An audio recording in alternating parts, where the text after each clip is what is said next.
मेरे प्रिय बच्चों, मेरे भाइयों और बहनों,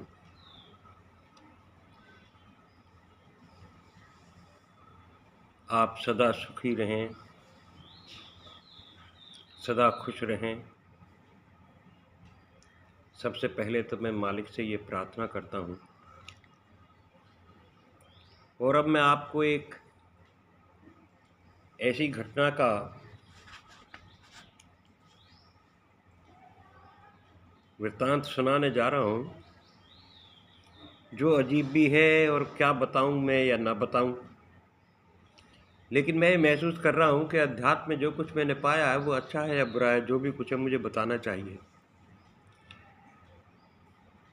एक दिन रात के अंधेरे में मैं अपने तख्त पर बैठा हुआ ध्यान अवस्था में था,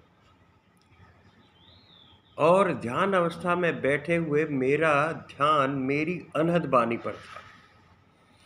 इसी के बीच में बाद में मुझे मेरे दिल की जो धड़कन थी मेरे कपाल में आ गई, और मैं कपाल की धड़कन भी सुन रहा था और अनहद बानी भी सुन रहा था। ये बहुत अच्छा लग रहा था मुझे। लेकिन अचानक क्या हुआ, मेरे सिर के अंदर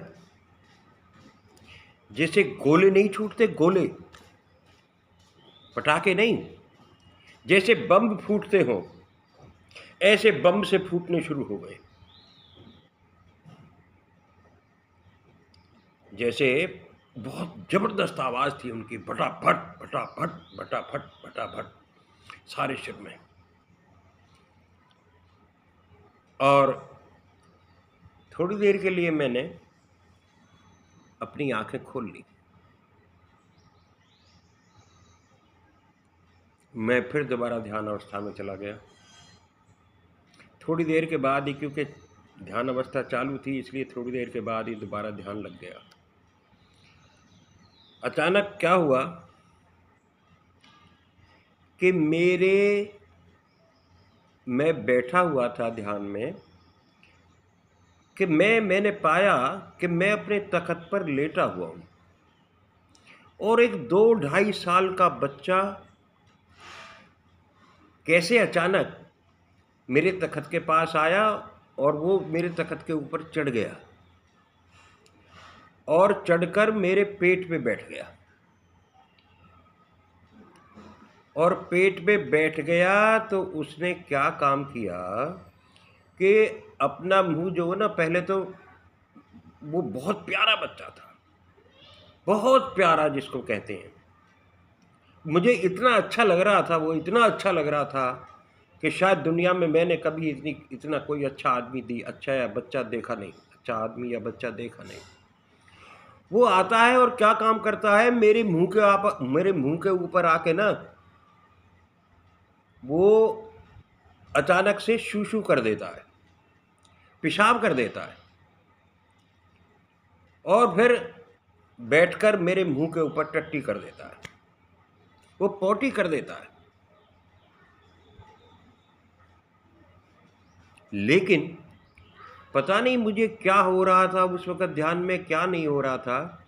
जब उसने पोटी और पेशाब मेरे मुंह पर किया, उसके बाद भी मैंने उसे बड़े प्यार से उसको उतारा। उसे मैंने मारा नहीं, छेड़ा नहीं, उसे धमकाया भी नहीं। लेकिन जो पोटी उसने की थी मेरे मुंह के ऊपर, मैंने उसको, बच्चे को तो थोड़ी देर के बाद मैंने छोड़ दिया। मैंने उसको अपने तख्त पे बिठा दिया और बच्चा बिठाते ही वहाँ से गायब हो गया। लेकिन मेरे मुंह पे जो पोटी थी और जो पेशाब उस बच्चे ने किया था, मैंने उसको एक कपड़ा लिया, कपड़े से पूछा, और उसके बाद मैंने आंखें खोल ली। उसके बाद मैंने आंखें खोल ली ये देखने के लिए कि ये है क्या। लेकिन वहाँ तो कुछ भी नहीं था, ना वहाँ पोटी थी, ना पेशाब था। मैं बैठ गया, फिर मैंने ध्यान छोड़ दिया, ध्यान तोड़ दिया मैंने। आज की ये घटना मुझे बड़ी अजीब सी लगी और अलौकिक थी। तो आज इतना ही। बाकी कल। राधे राधे। भारत माता की जय। जय हिंद की सेना। वाह रे मेरे मालिक कृष्णा, वाह मेरे इष्ट देव, तेरी कृपा।